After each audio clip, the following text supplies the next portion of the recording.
Hello friends, welcome back. അപ്പോൾ ഞാൻ ഇന്നിവിടെ നല്ല ടേസ്റ്റിയായിട്ട് തയ്യാറാക്കാൻ പറ്റുന്ന ബ്രൗണിയുടെ റെസിപ്പിയുമായിട്ടാണ് വന്നിട്ടുള്ളത്.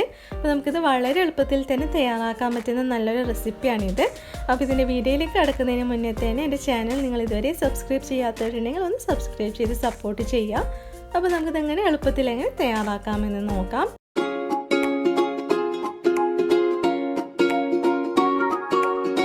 ആദ്യം തന്നെ ഒരു വലിയൊരു ബൗളൊന്നും എടുത്തിട്ടുണ്ട്. നമുക്കതിലോട്ടേക്ക് 1/2 കപ്പ് ചോക്ലേറ്റ് ഇട്ട് കൊടുക്കാം. അപ്പോൾ ഞാനിവിടെ മിൽക്ക് ചോക്ലേറ്റ് ആണ് എടുത്തിട്ടുള്ളത്. അപ്പോൾ നിങ്ങൾക്ക് ഡാർക്ക് ചോക്ലേറ്റും ഉപയോഗിക്കാവുന്നതാണ്. അതുപോലെ തന്നെ ഒരു 1/2 കപ്പ് ബട്ടർ ചേർത്ത് കൊടുക്കുന്നുണ്ട്. അൺസാൾട്ടഡ് ബട്ടറാണ് ഇതിലേക്കായിട്ട് എടുക്കേണ്ടത്. അതുകൂടെ ചേർത്തിട്ട് നമുക്കിതൊന്ന് ഡബിൾ ബോയിൽ ചെയ്തിട്ട് നന്നായിട്ടൊന്ന് മെൽറ്റ് ചെയ്തെടുക്കണം. അപ്പോൾ അതിനായിട്ട് ഞാനിവിടെ ഒരു പാത്രത്തിൽ കുറച്ച് വെള്ളമൊന്ന് വെച്ചിട്ട് നല്ലപോലെ ഒന്ന് തിളച്ച് വന്നിട്ടുണ്ട്. നമുക്കതിന് മുകളിൽ ഈ ഒരു പാത്രം ഇറക്കി വെച്ചിട്ട് നല്ലപോലെ ഒന്ന് മെൽറ്റ് ചെയ്തെടുക്കാം. അപ്പം നിങ്ങൾക്കിത് മൈക്രോവേവിൽ വെച്ചിട്ടും മെൽറ്റ് ചെയ്യാവുന്നതാണ്. ഇതിവിടെ മെൽറ്റായി വരുന്നുണ്ട്. അപ്പോൾ ഫുള്ളായിട്ട് അതിൻ്റെ കട്ടകളൊന്നും ഇല്ലാതെ ഫുള്ളായിട്ടൊന്ന് മെൽറ്റ് ആവുന്നവരൊന്ന് വെയിറ്റ് ചെയ്യാം.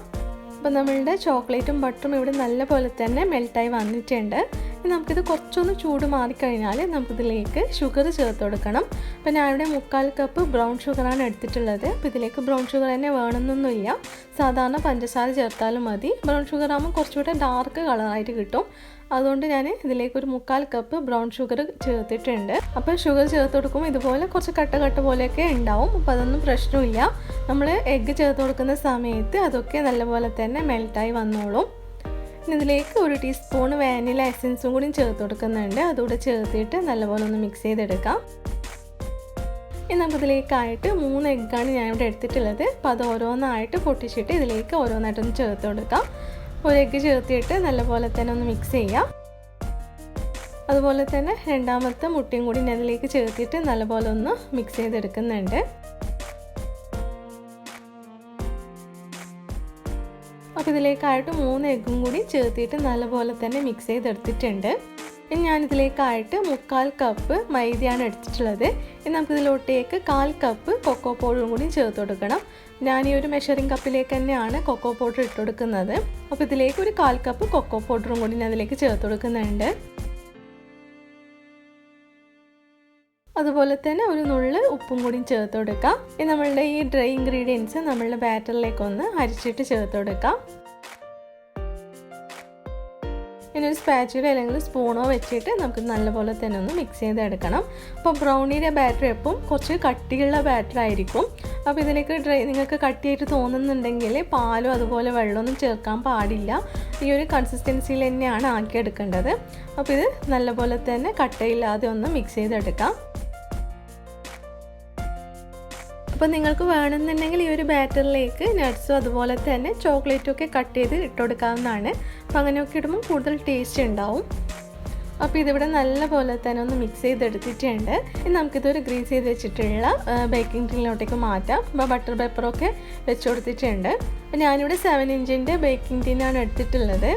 അപ്പോൾ നമുക്കിത് ഇതിലേക്കൊന്ന് ആക്കി കൊടുക്കാം.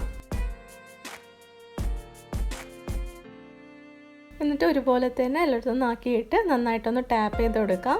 ഇനി നമുക്കിത് പ്രീ ഹീറ്റ് ചെയ്ത് വെച്ചിട്ടുള്ള ഓവനിലേക്ക് വെച്ച് കൊടുക്കാം. അപ്പോൾ ഞാനിവിടെ 170 ഡിഗ്രി പ്രീ ഹീറ്റ് ചെയ്ത് വെച്ചിട്ടുള്ള ഓവനിലേക്കാണ് വെച്ച് കൊടുക്കുന്നത്. അപ്പോൾ ഇത് ഒരു 25 മിനിറ്റ് നമുക്ക് ബേക്ക് ചെയ്തെടുക്കാം. അപ്പോൾ ഓവൻ ഇല്ലാത്തവർക്ക് സാധാരണ കേക്കൊക്കെ ബേക്ക് ചെയ്യുന്ന പോലെ വേറൊരു പാത്രത്തിലേക്ക് ഇത് ഇറക്കി വെച്ചിട്ട് അങ്ങനെയും ബേക്ക് ചെയ്യാവുന്നതാണ്.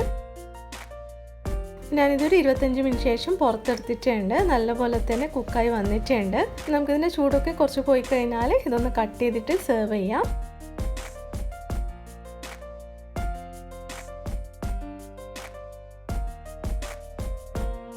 ഞാനിവിടെ ഇതുപോലെ ഒന്ന് കട്ട് ചെയ്തെടുത്തിട്ടുണ്ട്. നിങ്ങൾക്ക് വേണമെന്നുണ്ടെങ്കിൽ ഇതുപോലെ തന്നെ കഴിക്കാവുന്നതാണ്.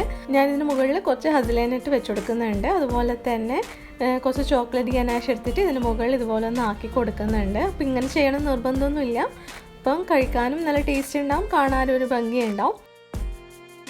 അപ്പോൾ നമ്മളുടെ ടേസ്റ്റി ആയിട്ടുള്ള ചോക്ലേറ്റ് ബ്രൗണി ഇവിടെ റെഡി ആയിട്ടുണ്ട്. അപ്പോൾ കുട്ടികൾക്കും മുതിർന്നവർക്കൊക്കെ ഒരുപോലെ ഇഷ്ടപ്പെടുന്ന നല്ലൊരു റെസിപ്പിയാണിത്.